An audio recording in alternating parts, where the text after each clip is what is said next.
Good afternoon. This is the House Appropriations Committee. It is Thursday, February 20th, 2025. Just afternoon. Our joint assembly this morning went late by a good 30 minutes. And so here we are. We're delighted to have Vermont Housing Conservation Board folks here. Committee, we will, the HCB needs an hour, so we'll go an hour, but in the afternoon, Emily Byrne, who's going to come talk about the Tobacco Settlement Fund, is going to start at 1:45. She only needs 15 minutes, so we'll have 45 minutes for lunch. So at least we'll have some time for lunch. And that's why we have to be flexible, because this is what happens sometimes. Anyway, we appreciate your flexibility and waiting around for us. We're always glad to have you here. So if you want to introduce yourselves for the record and take it away, that'd be great. Thanks. For the record, I'm Gus Seelig. I'm the director for the Vermont Housing and Conservation Board. And I'm Holly Major. I'm the Director of Policy and Special Projects for VHCD. And I also want to introduce Chris Banning, who is our new CFO, but not new to some of you because he was at the Commerce Agency for a number of years doing finances for them. Our longtime CFO has just retired a week ago. So hopefully we can answer your financial questions, but as well as your policy questions. So with that, Aaron, would I be able to join the Zoom and share my screen? Thank you. I want to start with a couple of thank yous. And those of you who know and have been around a while, you're enormously supportive of our programs over the across the 2020s, across the pandemic, with lots of one-time and ARPA resources. And last week you've also provided additional support in the Budget Adjustment Act. So we are grateful for the trust you place in us and the support you've provided. I hope when we get done today, you will feel really good about the investments that you've been making through us. We are the major way in which housing has been delivered to Vermonters for the last 35 years since we were invented back in the 80s. And we were invented at a moment not unlike this one, where the federal government was actually pulling back from supporting the work that we're charged with doing. The legislature and Governor Kunin actually invented us in order to fill federal gaps because they had so much retreated in terms of supporting housing and conservation. We're here to answer your questions. I'm sure there'd be questions about the budget. I am sure that the cost of housing is on everybody's mind, and we'll try to address those questions along the presentation. But please interrupt if anything's unclear or you just have a burning question. I won't do well if I just talk for 40 minutes without a question. And we'll also talk about program demand. Briefly, we support the recommendations made by the governor and his administration in terms of the property transfer tax capital bill that are in front of you. We have the capacity, as you all know, from the investments you've made over the recent years to do more should there be more resources. And we know that's a very difficult question. We have provided electronically annual reports to you. If any of you who are closer to my age prefer hard copies, we can provide them. You'd like one? I'll take one. Okay. Our Farm and Forest Liability Program also is required by statute to provide a report, and I'm happy to get more of these to you as well. I'm beginning this presentation in Middlebury in the Chair's District because something transformational, and that's the word the governor's used. He wants transformational investments is happening, which is we broke ground on a new neighborhood. And what you're going to see through this presentation is often when we are doing new neighborhoods, developers start with affordable housing. It helps them take up their sunk costs in permitting and infrastructure. And we've had lots of these kinds of things that you'll see all over the state. So the first set of buildings that are going to get built in Middlebury will be a 35 unit apartment complex that will be using our funding, a little over $5.5 million in tax credits, along with a single family neighborhood where we're subsidizing as permanently affordable 6 homes.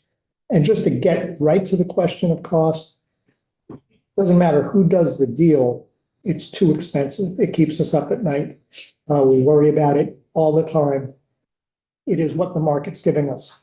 This particular development is being done by a private sector developer.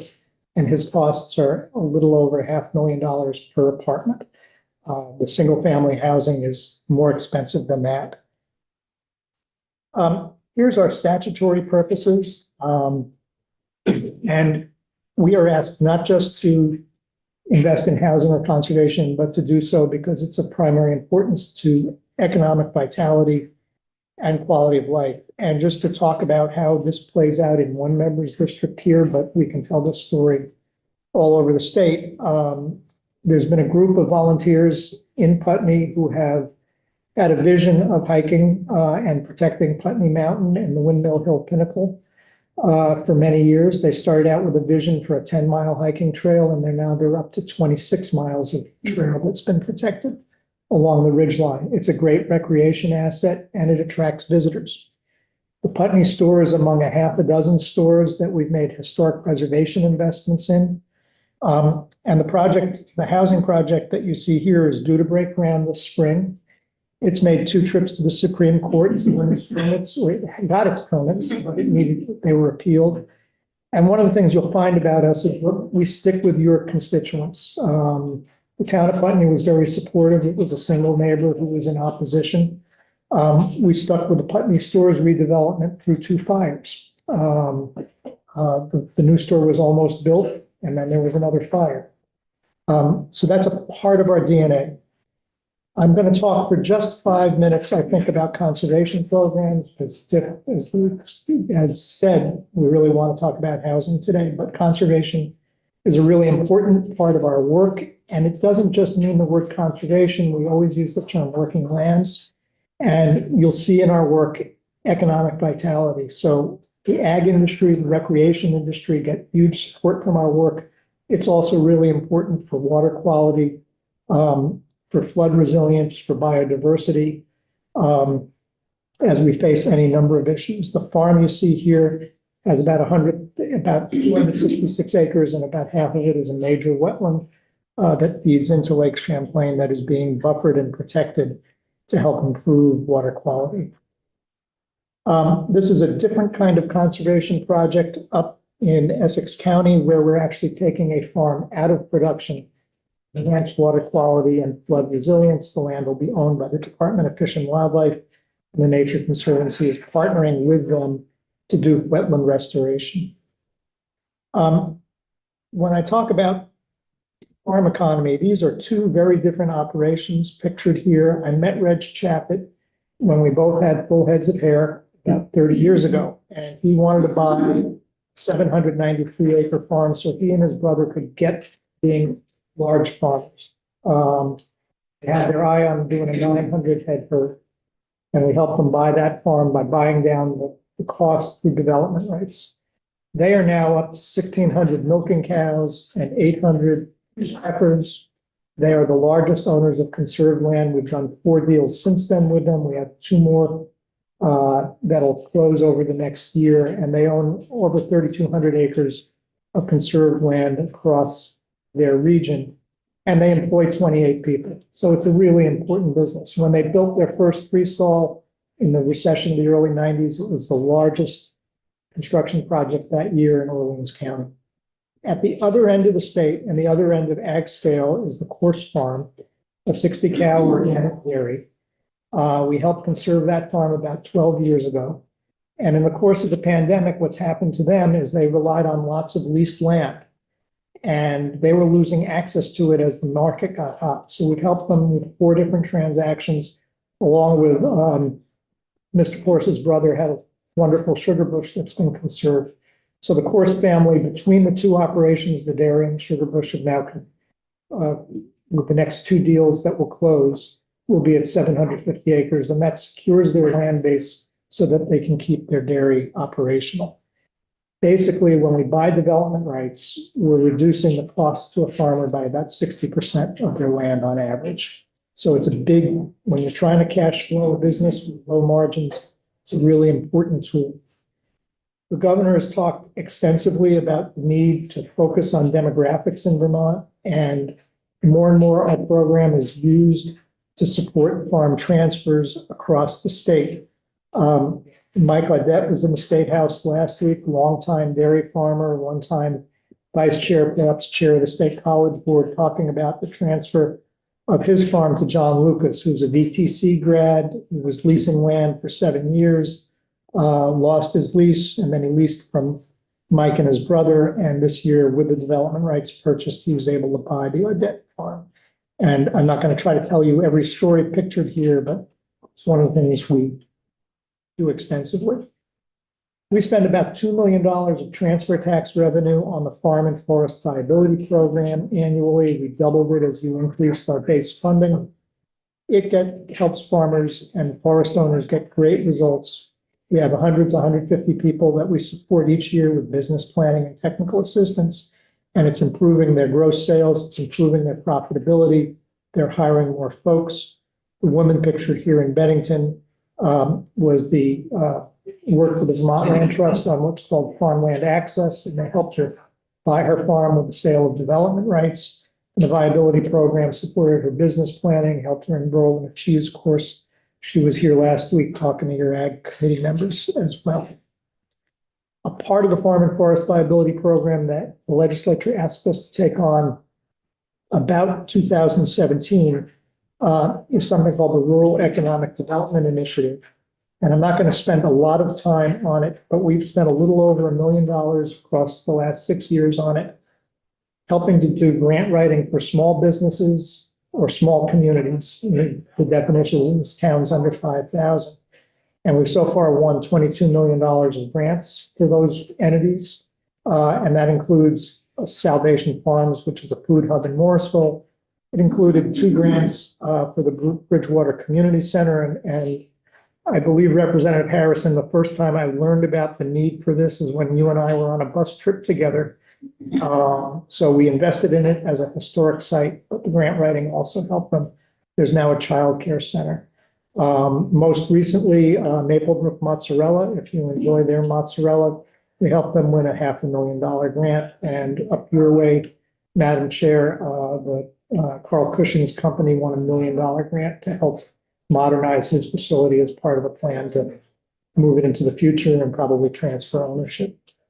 To get to housing, these are the big impacts. We touch every part of the housing market, from home ownership to rental housing to manufactured home communities. We've begun a program to support farmers and farm worker housing that's been highly effective. On the right side here are projects that really focus on the needs of the human services community. That's included just about doubling our shelter capacity in the state. But the numbers I'd ask you to focus on is that when all this work is done, is that we'll have served more than 5,000 households, and some of it is rolling out over the next 2 years. The other numbers I'd ask you to focus on is the state investment and the leverage. $1.1 billion probably means that 70% of that is spent on construction, and that's a lot of jobs that have happened as a result of the investments that you've made. So the state dollars are leveraging other resources greatly. When we think about transformation, one of the things you challenged us to do 2 years ago was to increase the rate of people leaving the motel program and moving into affordable housing. Governor Shumlin had issued an executive order asking that 15% of all housing be reserved for people who have been unhoused, and you increased that target for a year to 30%. And I'm happy to say the network of providers we worked with responded very positively.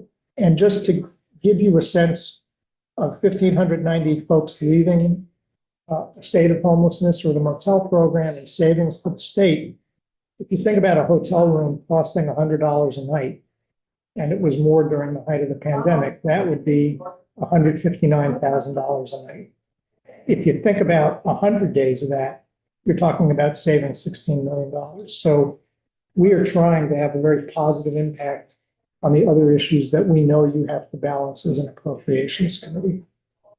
A word about the fellow here who was homeless and is now in what was once the Rockingham, the Bellows Falls garage, 27 apartments, some views of the canal from some of the apartments. He's moved in there. And the quote I have for you from him is, "Everything is good as long as I maintain my health. That's pretty incredible considering that 6 years ago, they gave me a 25% chance. That's what housing can do. If I wasn't here right now, I know my health would just go downhill. And I think you've seen the report on the healthcare system, and the chief recommendation is we need more affordable housing. People are stuck in emergency rooms for way too long. If you think about being a diabetic and not being able to refrigerate your medication, you know that the health impacts are really big. So when you think about housing investments, I think it has positive impacts on the healthcare system. It has positive impacts on the criminal justice system, on institutional setting, the demand for institutional settings as well. A key part of our statutory charge is permanent affordability. And I want to talk about the value of this in three ways, and demonstrated by these three photos. Burke, Vermont, old Section 8 property developed privately in the late 70s, early 80s. The owners were ready to sell. The property was tired. In Burke, between the ski area and the mountain biking mecca, it would have been very easy for somebody else to say, we're going to take over. We don't want Section 8 folks. We're just going to Airbnb these buildings or just charge market rents. And people would have been out of their housing. Elderly people, some of whom had lived there from the time that it opened.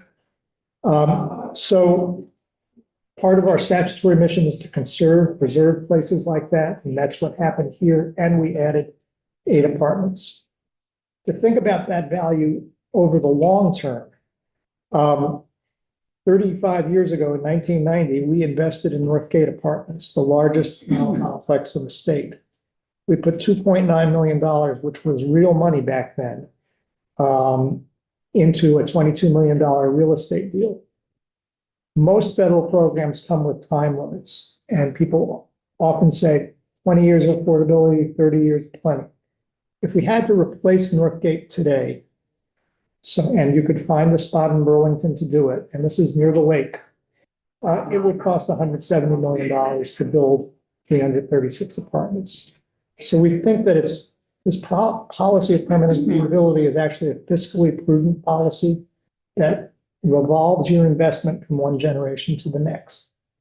The last thing I'd say to you is we've been very involved in the development of Cambrian Rise. There's a developer named Eric Farrell who purchased the land when Burlington College went out of business. He could have put up 25 starter castles with great views of the lake and made his money back and a nice profit. And there was great opposition to the idea of dense development in Burlington. What turned that around was the Vermont Land Trust working a deal and buying 12 acres from him with the support of the city and us. That's along the lake and has become a public park. That allowed the city to make this the most dense development in the state at 75 units per acre. It is a mixed income community, and the first 2 buildings, which is often the case other than the old diocese building, were affordable housing built by Cathedral Square and the Champlain Housing Trust.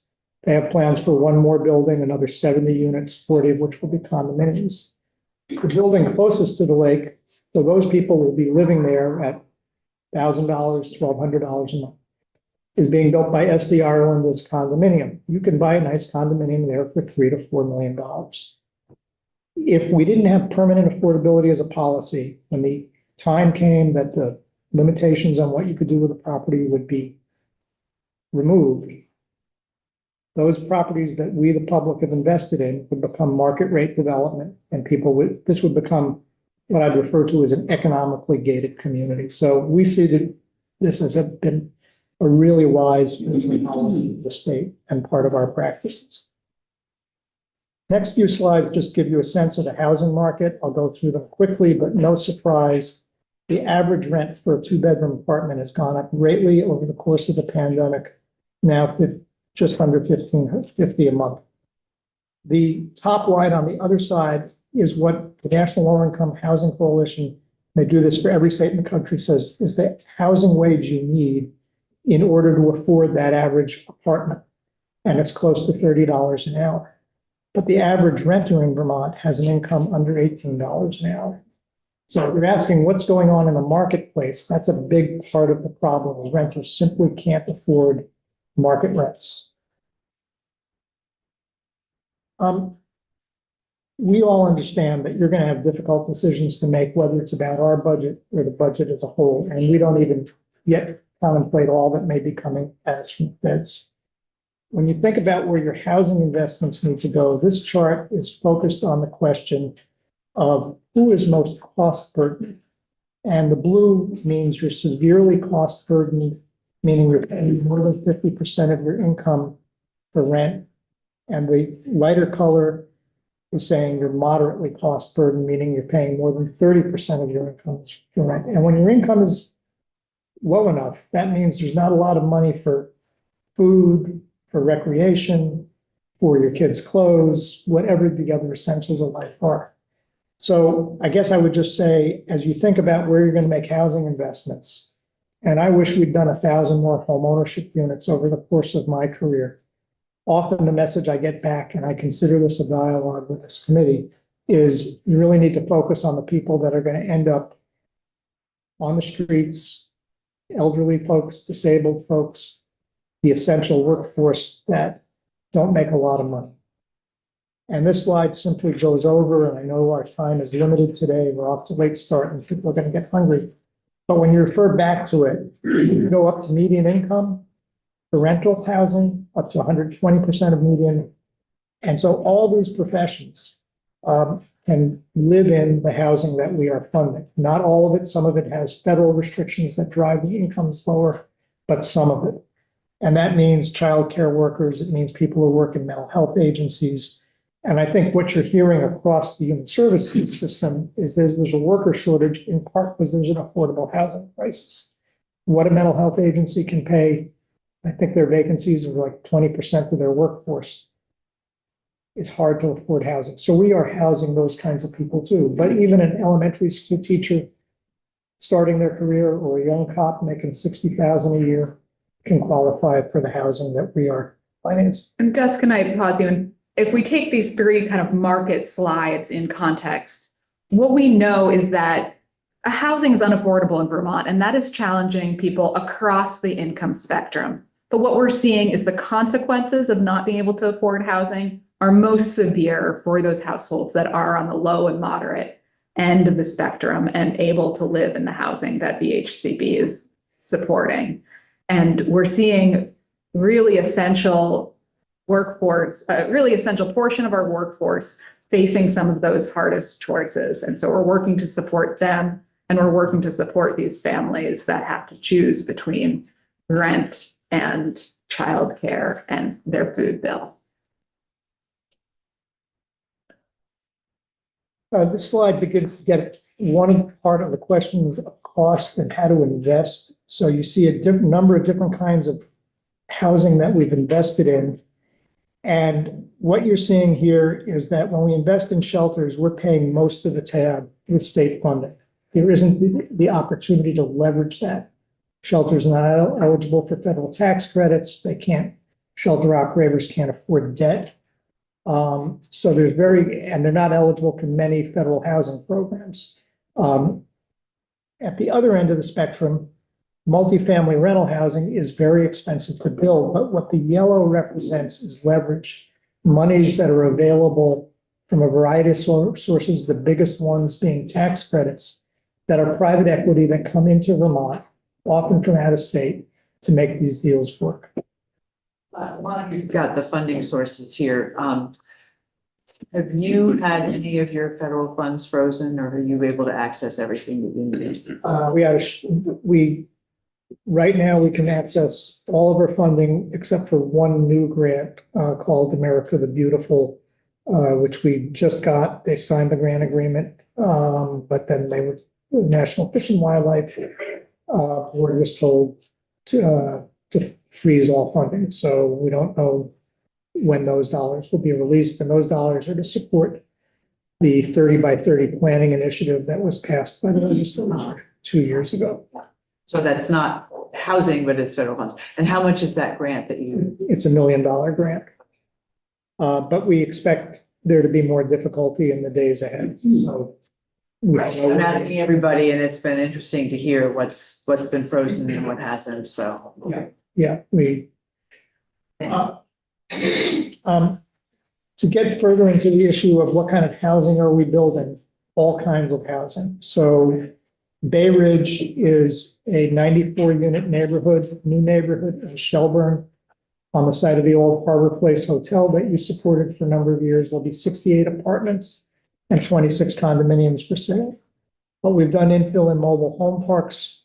These are zero energy ready mobile homes that were delivered this winter to a park in Bennington. The building on Main Street is permanent supportive housing for families that is being managed and owned by the Committee on Temporary Shelter.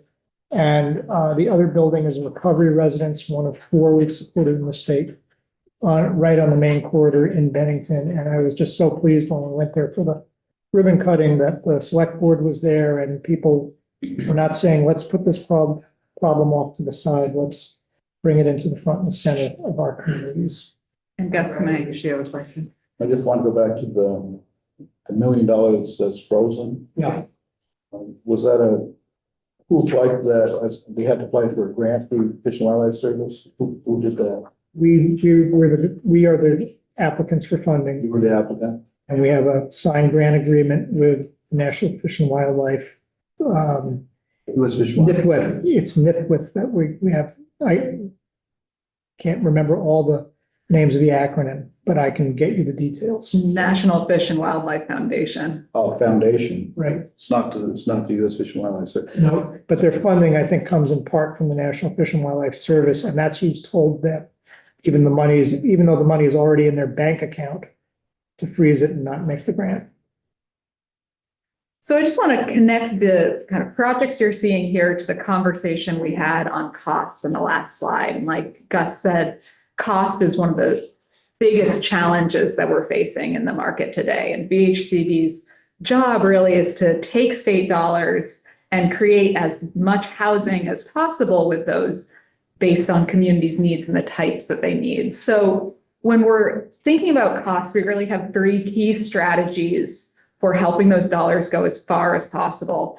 And one is that affordable housing developers, whether they be nonprofit or for-profit entities, have enormous incentive to contain costs in the design of their projects. And we work with them to design buildings that are going to be as cost-effective as possible and make those choices in the design.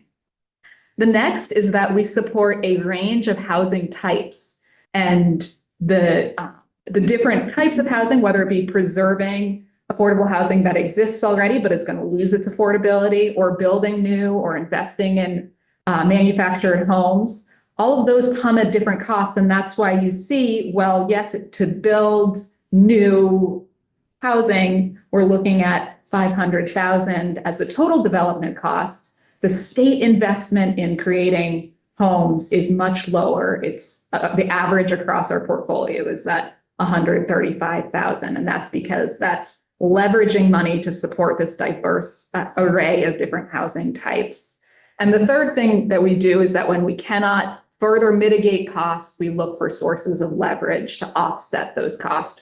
And affordable housing dollars invested by the state are bringing in external resources to create the homes we need. So the next slide will talk about that. So the chart here just shows you the percentage, gives you a rough idea of the percentage of funding that's coming from places other than the Housing and Conservation Board, along with some federal funds that we administer. And what you see in general is that $344 million came from tax credit investors, $85 million is debt that projects took on, and $32 million, not insignificant, was raised by people in the community. When we think about return on investment, there's also a return that's more than financial. And we could take a walk over to this building here in Montpelier. The upper floors have been vacant since the 1940s. We worked on a project in downtown Bennington, and the upper floors have been vacant since the 1970s. So we're getting an asset put back to work for a community that wants people living in its community, shopping in its community. Aubuchon's had the great benefit of having their heating bill cut in half when they condoed the building, because they were just no insulation upstairs. They were just heating the outdoors. This project raised money, equity, not just from the low-income housing tax credit, but also from the downtown tax credit and from the historic tax credit which would not have been available if we built out in a green field at a little bit lower cost. People who get to live here have a 3-minute walk to Shaw's, 5-minute walk to the library, and maybe an 11 or 12-minute walk to visit you. So the assets of downtown Montpelier are terrific, and they are able to use them because we made this investment. And Montpelier has increased tax revenue, increased vitality. Here's some examples across Franklin County. Representative Roche, I assume you might know former Representative Hugh Gates. I do. He walked into our office about 35 years ago and he couldn't get anybody at the state's attention. He said, I've won a lottery, or his phone company had won a lottery. I want to do something for the elders of Franklin. And we started out with 16 independent apartments, and then 6 years later, he came back to us to add 17 units that's more like assisted living. And the community knew better than any bureaucrat at the state level what the community needed. And I think it's been a great success. Some years later, Representative Perry came to us and he said, Richford really needs help. The Sweat Cummings building had been mostly vacant for 20 years, except for a little restaurant. We couldn't save the whole building, but there's now a health center on one floor. The health center is now running the grocery store that's on another floor, and there's 12 apartments. We hope this summer we'll be under construction for a village center project in Highgate. So again, we're giving you long-term assets across the state and in small rural communities for those of you who have worked in the rural caucus. A word about permanent affordability and home ownership. We've invested in a little over 1,400 homes, but they've been home to more than 2,000 home buyers. The home you see pictured here is in Pownell. It was built by Habitat for Humanity. We've done about 170 homes with Habitat. For those of you who don't know a lot about Habitat, the buyer is part of the building process. They have to put in a certain number of hours in order to be part of the project and get to be owners. This lot was created by the Nature Conservancy when they conserved some land but said, we don't need these 2 acres for the conservation project. They've done that on about 4 occasions. They've just said, we're going to help. And I think that goes again to the value of this dual goal work we do. When we say permanent affordability and home ownership, we use a tool called shared equity, and time won't allow me to go into the details of it, but I'll talk with any of you about it offline, which is to say we invested $13,000 in a $100,000 condominium at Officers Row at 40th and Allen in the early 1990s. It's sold twice since then. Home now is worth $300,000 as a market transaction, but because people pay it forward and don't take all the equity when it's time to sell, the most recent buyer last year got in for $182,000. On average, the resales that we've seen in the last 5 years have been below $160,000. That's real affordability for working people. That we think, again, is recycling your investment from one generation to the next. And we've done some national studies, and 2/3 of the home buyers move on to the conventional home ownership market when they leave. We do a lot of service-supported housing. We hear from you and your colleagues in Chair Wood's committee about the various needs.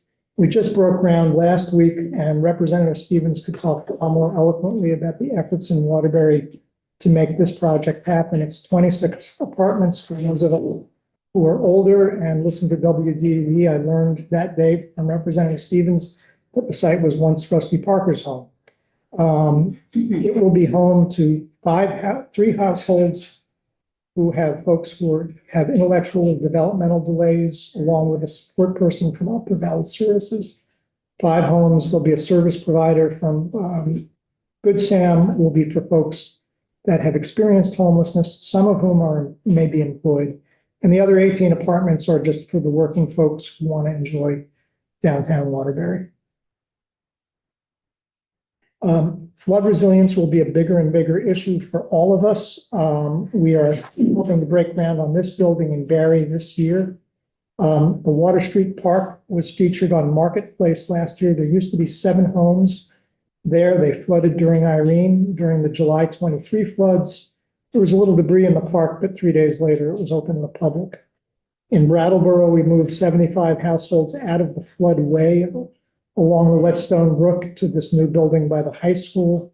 This year, we bought a parcel from Sursasano Lumber, 12 acres, restored it to floodplain, removed the berm, removed a lot of fill, and it, according to Julie Moore, will make the whole community much, much safer because of that conservation investment. Yes, and I just want to say one thing too, and then I've got both of you guys to come. When the flooding hit in 2023 in Montpelier, your Taylor Street housing, right along the river, the parking was on the level, on the ground floor, was outside parking, and all the apartments were okay, if I have this right? I mean, that was designed with flood resiliency in mind, and it paid off in 2023. Yes, it held up just as the state office buildings in Waterbury held up. Yeah. So that was very impressive and great to see. So reparation and Ricky. This, the Marsh House in Waterbury, I know past year's capital bill, there was some property, state property that if Waterbury wanted to build something on, this is not that, right? This is not that, no. No, this was owned by the utility district in Waterbury, and there was actually a public vote of the district to allow the sale. So again, the Homes Act, I think, played a key role in getting the permitting done, because originally the DRB didn't like the design of the building and wanted to vote no. And when they looked at the law, they said, oh, we better permit this. Right, Ricky? I just want to amplify something that Gus is suggesting here. If you look at the bottom right picture, there used to be housing there. And they moved the people from there into the housing above. And since then, there have been several instances where there would have been flooding both there and downstream from there, creating a lot of damage. And now that this is open again in wetlands, it's preventing that damage. Comment about the Marsh House in Waterbury as well as we in the BAA, we put the $2.8 million in for the housing and housing trust up in Burlington. This is one of those 3 pilot projects as well. And we've funded the other 2 for those communities. In fact, in total, funded 4 projects. This is our pipeline for the coming year. I'm not going to dwell on it here, but I want to say that every part of our budget, there will be more dollars demanded of us than there will be dollars available. And we know that we're going to have to make hard choices like you, but I do want to say that if any additional dollars appear magically, we would be happy to build more housing with it. And you might ask, well, how do you know you can get the dollars out the door? And this slide gives you our track record of commitments to housing projects over the last 5 years. So there hasn't been a year yet where the commitments have been less than $50 million. So we know we can move the dollars. We're now going to get into the finances, and this chart is, I think, the best piece of our budget package to understand VHCB as an entity. And what the Housing and Conservation Trust Fund, the transfer tax, allows us to do is to get other funding that we administer along with leveraging private equity. We do need to support some federal programs that either don't allow any administrative costs or don't allow enough for administrative costs. It's not pictured here. I think it's collapsed under something else, but we have a HOPWA program, Housing Opportunities for People with AIDS, that provides 3% for admin. So we have supported that just because we thought it was a good thing to do. Oh, it is there. Yeah. $66,000 it costs the trust fund. We invest, as I said earlier, $22 million into $2 million into the Farm and Forest Liability Program. A few things that are different this year, and you might say, why is this up? And it is up for 2 different reasons. One is that the governor reduced the amount in the capital bill that we're getting. Some years we get our funding through the capital bill as a makeup for the shortfall in the big bill. And last year you increased the property transfer tax, and it is netting an extra $6 million, a little over $6 million. So that's the big difference between last year and this year. Our operating budget is up 3.8%. We're giving staff about 3% raises is our proposal. No new positions this year. We are the administrative home, and they are considered VHCB employees, land access an opportunity board. You've heard from them earlier, and they're planning to hire 2 staff. So that's in their budget, not in ours. In terms of how we'll split housing and conservation funding, our general discussion at this moment is that we'll use about 2/3 of the grant dollars for housing projects and 1/3 for the conservation programs. Could you just tell me, I see lots of hands, CDS, housing, that's 17 CDS, federal, what is that? That's Yep. congressionally directed spending, Oh, okay. formerly known as earmarks. Yes. and I would say to you, in terms of federal funding, that is the most at risk of our federal resources. That made it into the budget, but I don't know, this year, we've traditionally been able to get that huge amount of support from the delegation, but given this year's budget in Washington, we'll get it only if it becomes the only way that they can get a deal made on the budget. But You're not counting on it. we're not counting on that at this point. Harrison and then Refuge.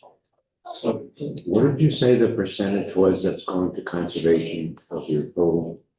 Of the grant monies, the grant and loan monies will make available about 1/3 and about 2/3. So just to make the numbers easier, we give you $30 million and 20 million is going for housing. It's a little under 21 million and about a little around 10 million for conservation. Given the shortage of housing, and we're never going to have enough money, should we be revisiting that ratio for a bit? I understand there's a lot of worthy needs, good needs, and I certainly appreciate, restoring some flood zones that save money in other areas, but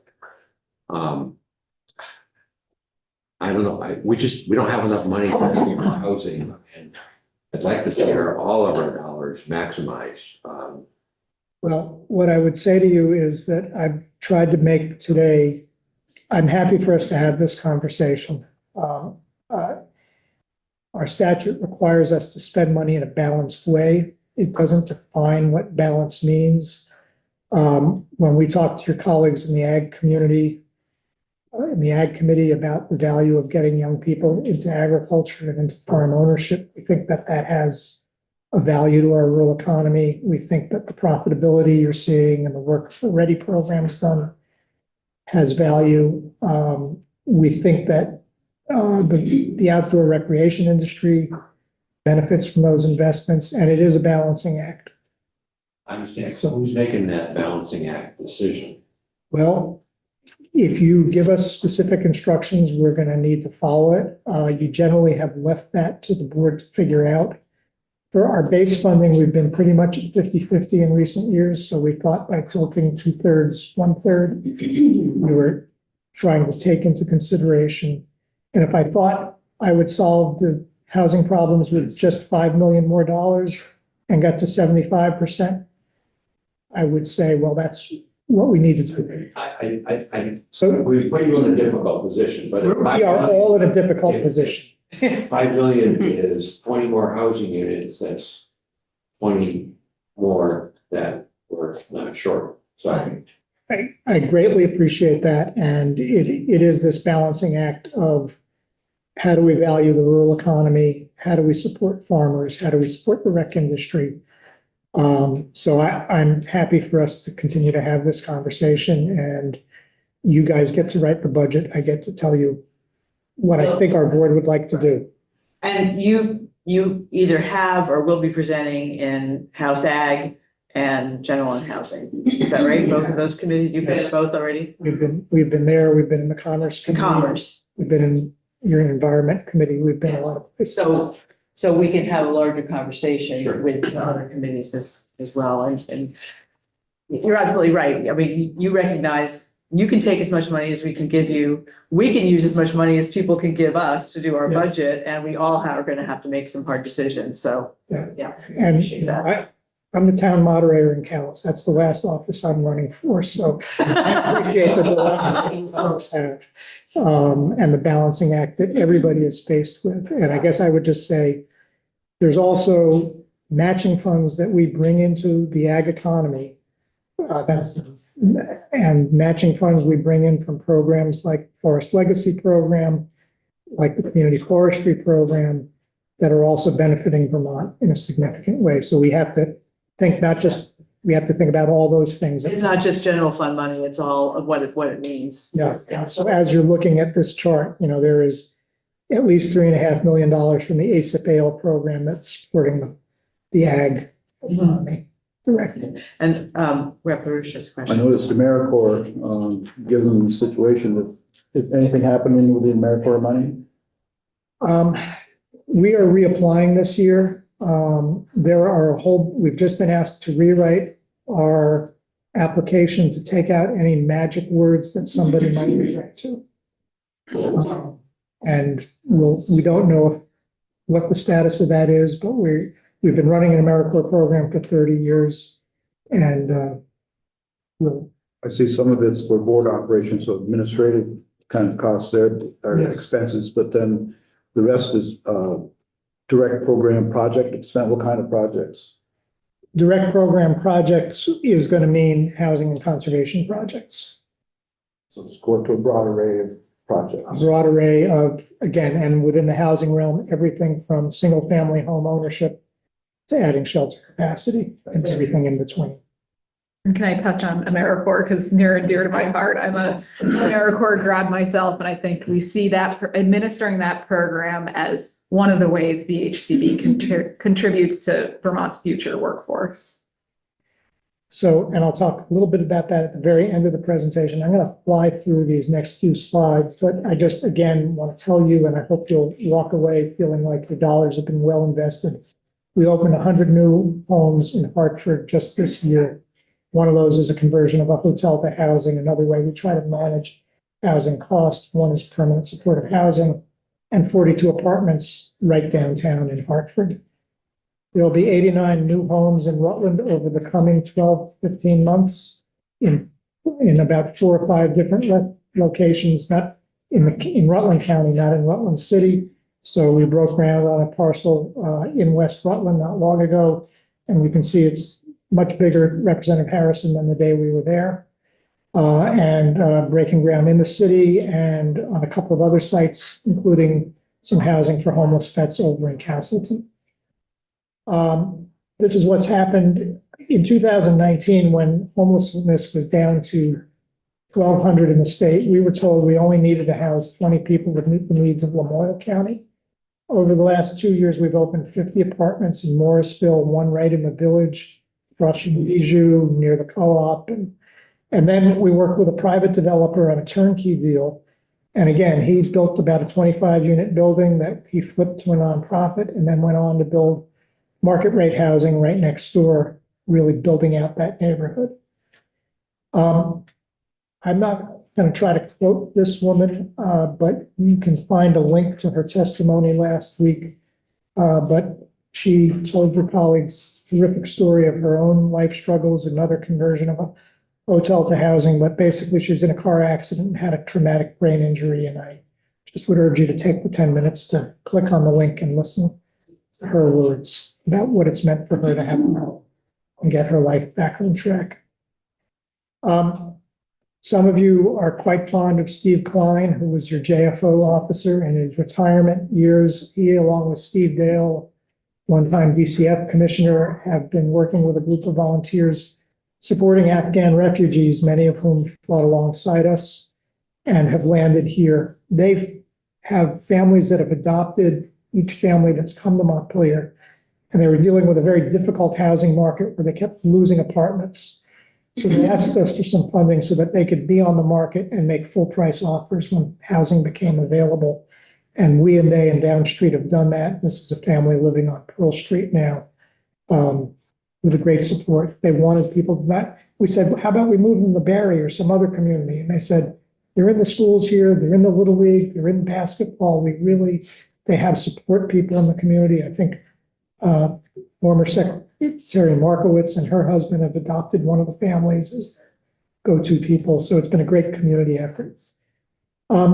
This fellow is a farmer who was a hockey and baseball star at Harwood. He went off to college studying economics, decided hedge funds in Wall Street was not for him. He came back to the farm. We helped him buy 63 acres in the first buy, protect, sell project in the nation. Not time to talk about what that all means today, but lots of water quality protections and a mile of path of the Mad River Path that the whole community uses across this land. Brandon is one of those places that got assistance for Ready Grant that modernized their library and put a lift in. And this fellow, who's a longtime customer of the library, but could never enjoy the library himself, is now able to spend time in the stacks. So another victory, I think. 2 new shelters, the first shelter, permanent shelter in Lamoille County. This is in a former nursing home, and a new shelter, and you see your former colleague, Senator Kitchell, at the ribbon cutting in St. Johnsbury. TIF district in St. Albans. Again, the question of how does the public and private sector work together? We've funded 149 of the 272 homes that so far have been either built or under construction in that TIF district. They have a very entrepreneurial town city manager, and the TIF district, from my perspective, has worked really well in producing both affordable and market rate housing. Last thing, we're just about at the end. We've got 5 minutes. So another crossover of housing and conservation and AmeriCorps. Back about 20 years ago, we've had some AmeriCorps volunteers from Dartmouth College, and they said, gee, we really like the work we're doing. We want to set up our own nonprofit and mentor kids, create mentoring between college students and kids who live in affordable housing all over the state. They did that. After they'd done it for about a decade, they said, these kids need a summer camp experience. Asked us for support to buy a camp up in Fletcher. We did that. This year, we helped them buy an island in the lake. The kids got a great experience from the AmeriCorps program and from the DREAM program. Madam Chair, you know that a bunch of your colleagues were very concerned when the Boy Scout camp was put up for sale over in the Orwell-Benson line. The state passed on the opportunity to buy it, felt it needed too much money. They didn't have the dollars to invest in it. And your colleagues asked us to figure out what could be done to conserve the land on these 2 pristine lakes of Lake Sunrise and Lake Sunset. We asked the Vermont Land Trust to enter into the deal and help us find a buyer that would be conservation minded. And they got together with Outright Vermont, who was establishing a summer camp. When I called Dana Kaplan, whose quote you see here, to tell him of the board's decision to support the project, I offered to have our AmeriCorps folks come to a service day to get the camp in shape. They said, oh, I meant to tell your board, my first job out of college was as a VHCB AmeriCorps volunteer in the Committee on Temporary Shelter. So as you saw in our budget, we spend money to support a federal AmeriCorps grant. We get about 30 members a year. We place them in nonprofits all over the state.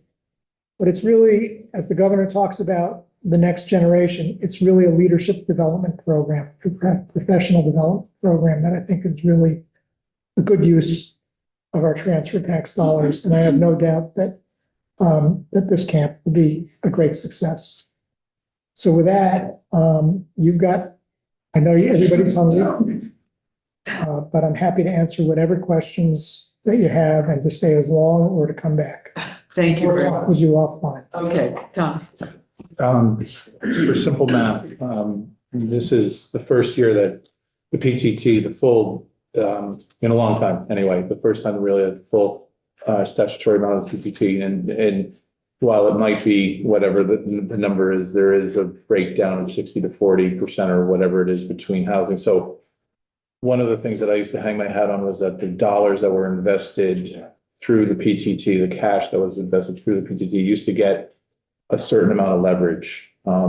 Before COVID, it was probably in the $8 to $10 range for every dollar invested, perhaps a little bit less than that.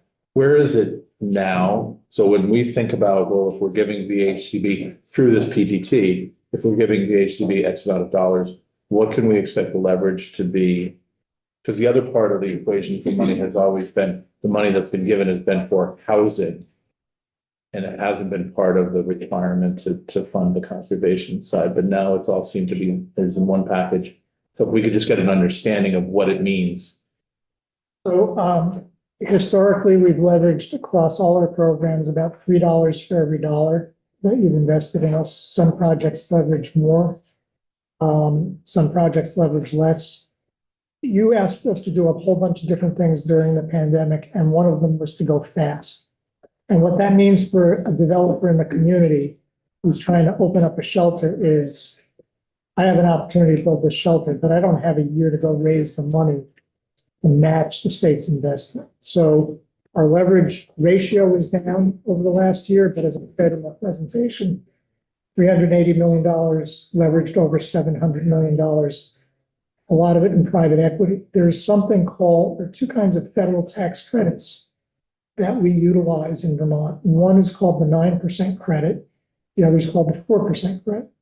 As you might guess, the 9% credit yields twice the equity as the 4% credit. The 9% credit, however, is limited, and we need about $18 million a year of what we call soft debt to match. 4% credit is unlimited. When we look back over the last 4 years, we've financed about 1,000 apartments with that 4% credit because we had more resources to draw in that credit. So although it didn't leverage as much, we got a whole lot more housing built, and again, a lot more investment brought into Vermont because you gave us more resources.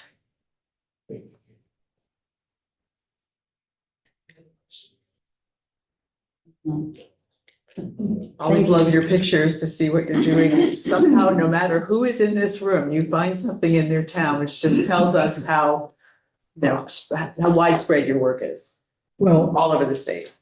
just to say it, it's not because we're the smartest, best people in the room. It's because your constituents have great ideas and we've been able to support them. It all starts with people in a community, whether it's wanting to save the store in East Calais or Guilford, or build some housing as you Gates wanted to do many years ago in Franklin. It really starts at the community level. And so hats off to your constituents who bring us the ideas and bring whatever expertise we have to help them along.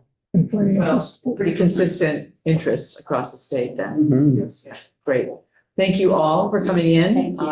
Tip's your liaison, and we all know how to find you if we need to. So thank you very much. Thank you for having us. Thank you. Okay, so committee, we will have 45 minutes for lunch. Thank you for anything. We can have our 45 minutes for lunch, and then Emily Byrne will be here, and then we have somebody else, and then we have the Green Mountain Care Board, and then we have a little break before the public hearing.